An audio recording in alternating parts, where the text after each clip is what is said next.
111 homes burnt to the ground. Hundreds of others totally devastated. Just how do you begin to rebuild?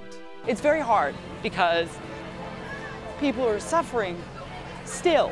We head to the Rockaways to show you how you can help the hero that helped save 42 lives on that frightful night. This week we're taking you to Breezy Point, the Rockaways, and Long Beach. This area was devastated by Hurricane Sandy, and it's going to take years to recover. We're going to show you how you can help, because help is still so desperately needed. This week we're dedicating the episode to one of the most severely damaged areas in the tri-state. Now, during Sandy's surge, one of the last places you wanted to be was in Breezy Point, where 111 homes were engulfed in a massive inferno at the edge of the Rockaway Peninsula.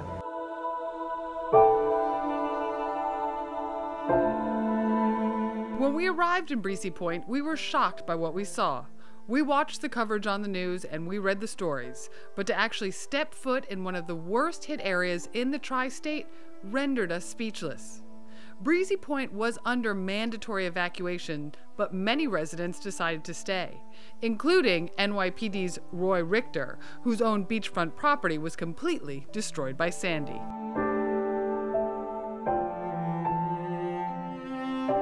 He took me a few blocks east to show me the remains of the neighborhood where that fire raged, and to explain what happened here that night.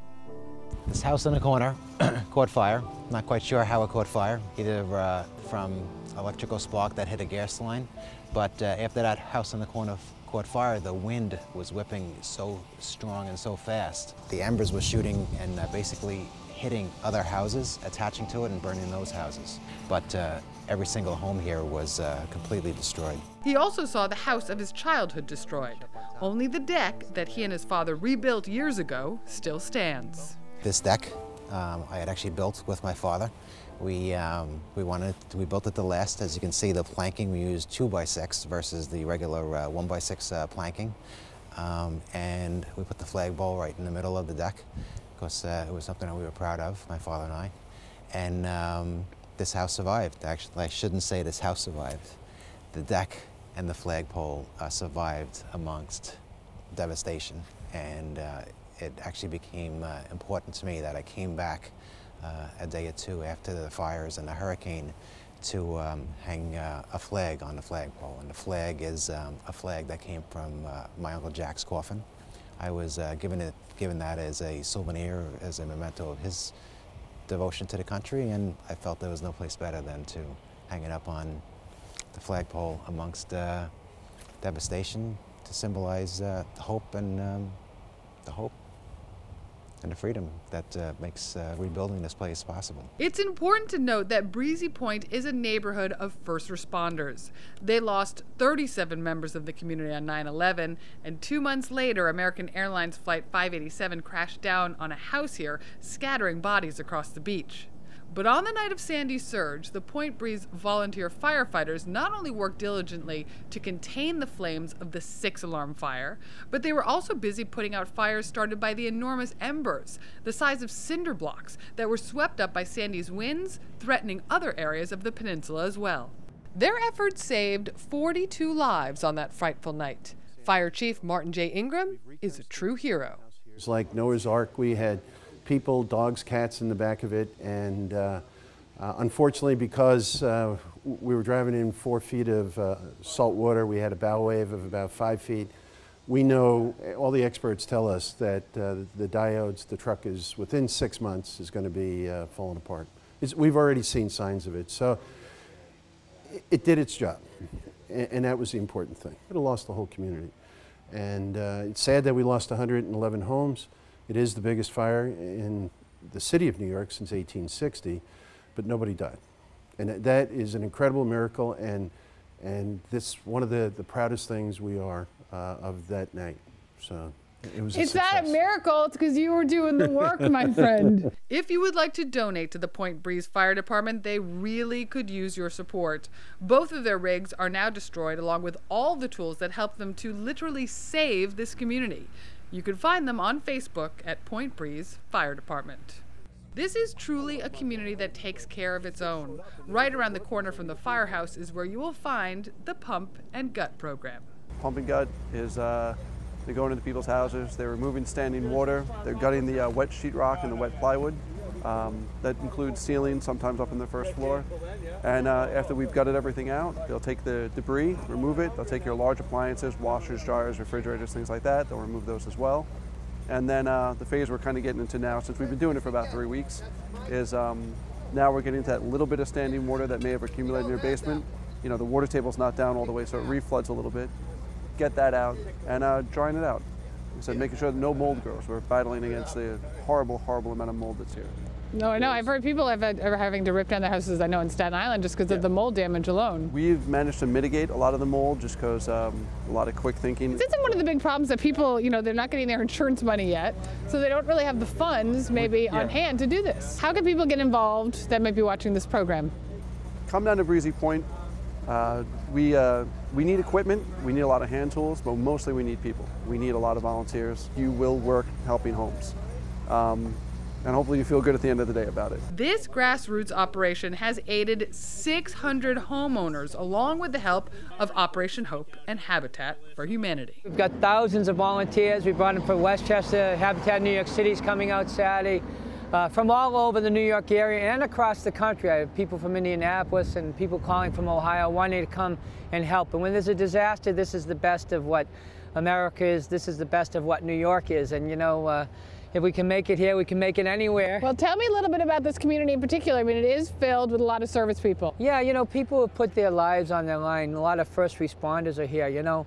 And we don't want them stressed out. One of our strategies was to come out here and help them.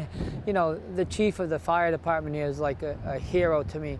He's stressed out. He had to try to find an apartment while he's helping to make sure he's coordinating all this. There's a lot of firefighters, police, great people, elderly people here, intergenerational families here. So we thought it was important to come out where the first responders were and help them and show the love to them and help them have a little better holiday and get them in their homes quicker.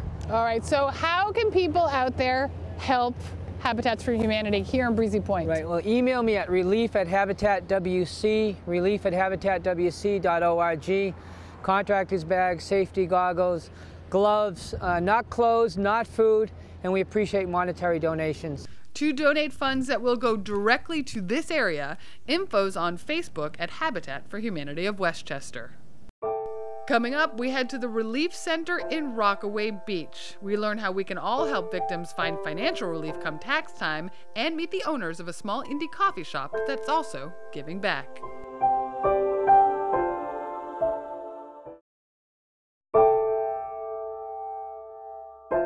Now, just a few miles down at Rockaway Beach, the effects of Sandy are also devastating. And what remains of the iconic boardwalk has been transformed into a jumbled mess of planks and debris.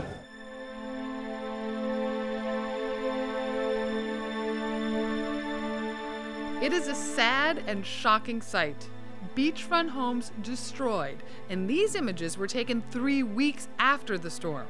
Families are trying to recover, gutting homes and removing debris.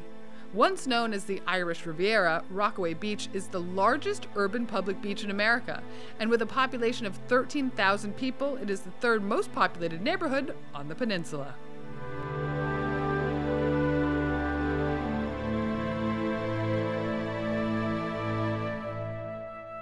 This area has experienced utter devastation. And what do you do when your house is in ruins, you still have no power, no hot water, no food? Well, the members of this community have come together along with thousands of volunteers to help each other out.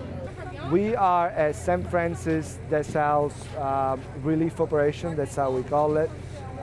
We started this on day 3. I personally arrived here on day 3 because a community member, a friend of a friend, called me.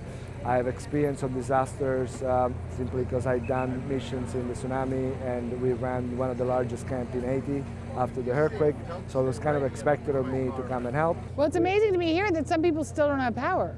Well, that will be the turning point for this community to really get out of the emergency state. What we did creating the warming center, what we call the one-stop shop, is basically we thought we could be much more productive by educating the community what are the official steps for you to get the power back. You know, LIPA is actually working, 24 hours to try to restore it, but there is some steps that the community has to do internally to make sure that your electric box is actually properly working, in order not to cause more damage just by putting the power on right away. So what we thought we could be successful in this kind of still high level of emergency was, let's create a warming center, which is not a shelter. People do not sleep here overnight, but they just come here from 9 to 6 p.m. and they can get hot meals, they can stay in a warm environment, but they also can get proper information from LIPA, from National Grid. We have set up a station where you can execute FEMA registrations, simply because the key element that was missing in the equation was, yeah, I wanted to register, but I don't have a computer and internet at home. So the one-stop shop is actually working harmonically. We had an incredible response for the community to help their own community. A lot of volunteers came over to help, but also we had a lot of support from the official, from the mayor's office, from OEM, Senator Adobo, Senator Gillibrand has really pledging personal support and official support. If you want to volunteer at the Rockaway Relief Center, just head on down and ask for Oscar. He may put you to work helping folks in their homes, or he may assign you to help serve the 1,300 hungry people they are still feeding on a daily basis. Behind the lines, we met volunteer Veronica Mosey, who is fearful that this facility may soon be shut down. It's very hard because people are suffering still. And a lot of people, to be honest with you, they say, oh, these people have money, but it's an even playing field.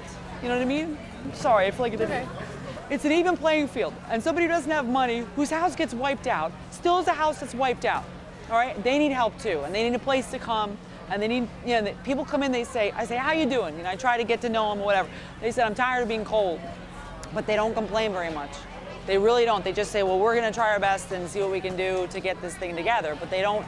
Nobody's really complaining. Volunteers have come from all over. Some even traveled from New Orleans, and groups across the tri-state are showing support. I work for the Ashling Irish Centre in Yonkers, New York, and we've been sending volunteers out to the Rockaways on a daily basis and accepting donations from the local community, and in general just trying to help with the relief efforts. Why is it important for you guys to help? Because everybody the phone started ringing as soon as the disaster hit. People started ringing, seeing what they could do, what could they donate, their time, their donations, anything that we asked for. Plus, this is a very Irish neighbourhood as well. It just was the first place we came, so we got to know it and concentrated our efforts here. Coming up, we head to Long Beach, where homes and businesses are still suffering. We learn how we can help change legislation to provide more financial support for those affected by Sandy, and stop by a local coffee shop with a big heart.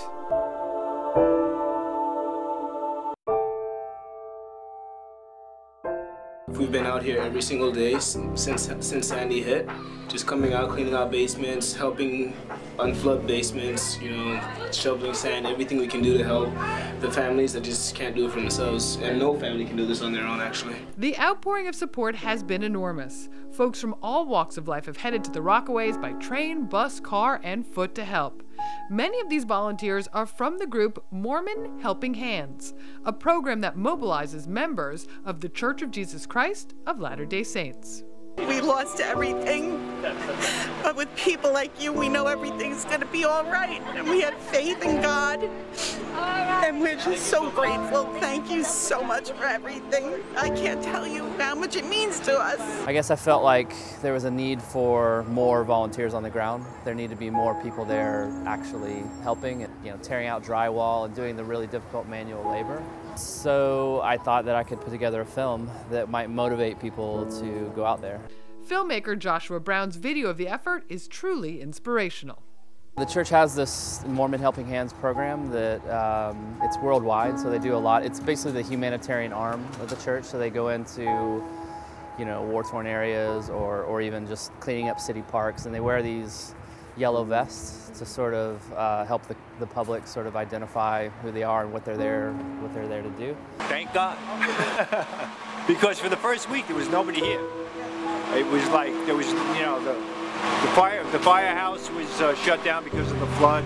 Very few policemen, no National Guard, no FEMA, no LIPA, no National Grid. no matter what you believe or don't believe in God at all, I think all service is equally valuable, and those people don't see any difference. They don't care if it's coming from Mormons or from Muslims or atheists or whatever. It's just that those people, they need help, and they're grateful for it to whoever's giving them that help. This is why I came on a mission to help the people of New York, whether it be preach the gospel or unflood a basement.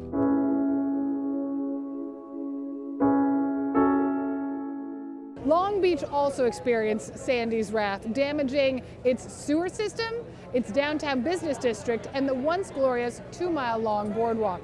So how much will it cost to rebuild? $200 million, and that's more than double Long Beach's annual budget. Now, for those who have experienced damage, come tax time, one can claim a casualty loss. But as CPA Andrea Parnas explains it, under current tax law, one cannot deduct the full amount of the damage. You may want to listen closely to how we can help change legislation to fully benefit Sandy victims.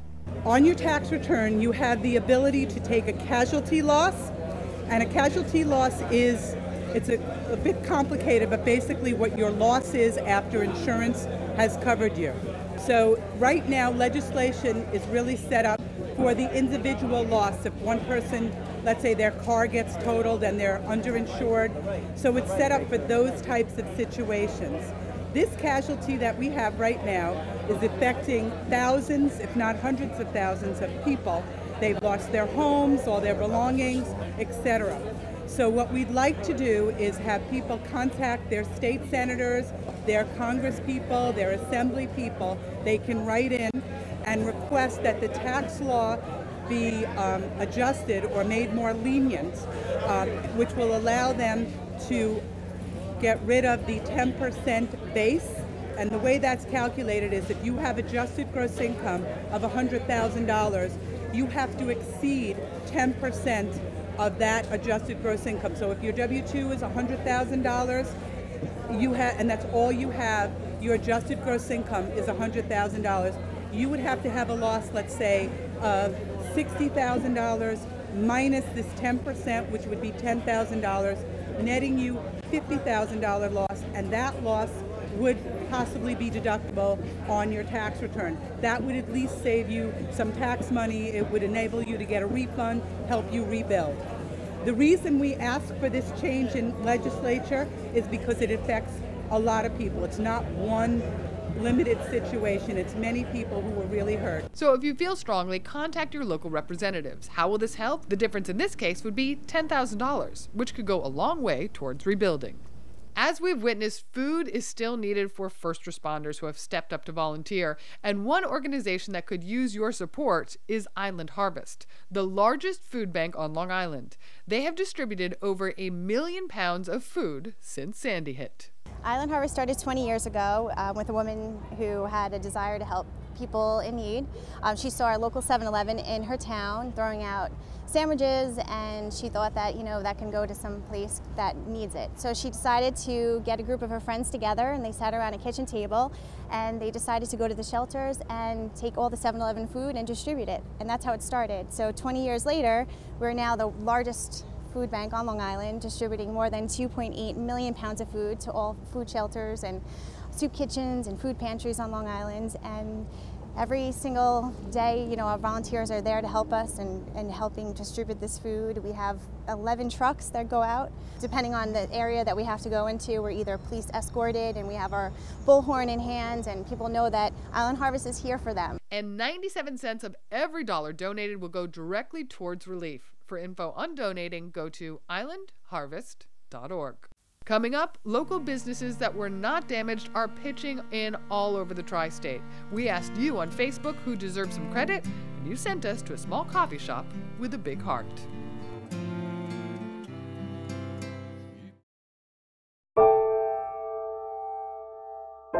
Now, a lot of local businesses have also been stepping up to the plate to help, and we asked you on Facebook where we should go, and you sent us right here to Valley Stream, to a coffee shop that's been working overtime on relief efforts to benefit East Rockaway.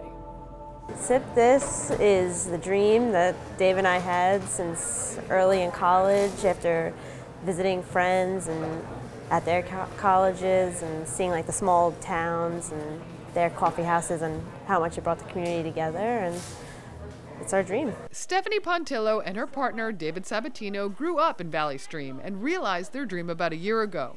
Truly embedded in this community, they knew they wanted to help. We had our power out for a couple days and we got it back, and I was talking to some community members and we put together this idea. We'll offer Sip This as a location for people that don't have gas, they can't get down to Freeport to donate for Long Beach or directly down to Long Beach or any of the other communities that were affected, East Rockaway, Oceanside, Freeport, Island Park. So we set up a location here, and people within a couple of hours of posting it on Facebook were coming in droves, and it continued on that way for the next 3 weeks. And how much do you guys think you've done in terms of collecting for donations? 350 bags of clothing, and I didn't keep track of the toiletries and food and things like that, but 6 or 7 truckloads worth of items. Wow, and then how did you get them? How did you disperse them to the other areas? We found a church actually in Malvern that had already set up about 100 families that they were helping in Island Park. So we started with that. And when they got a little bit overwhelmed, I went directly to the East Rockaway Firehouse on Main Street, and we were donating there. We heard that that was a location. So that kind of became our central spot for everything that came here, went right to East Rockaway. As a business owner, how important is it for you to give back? It's really important. A lot of people who come here have been here for years. They like to see that we're, part of the town and we care about the town. And it's important to the customer, so it's important to us. It feels wonderful to be able to use Sip This as a location to give back to the community and to have people come here and want to be a part of that. It's definitely adds to the luxury of being a business owner. Now we know there are so many more stories to tell and so many more areas to cover. If you've missed any information in today's show, you can find it on our Facebook page. And while you're there, please tell us your stories because we want to share them. We'll see you next week.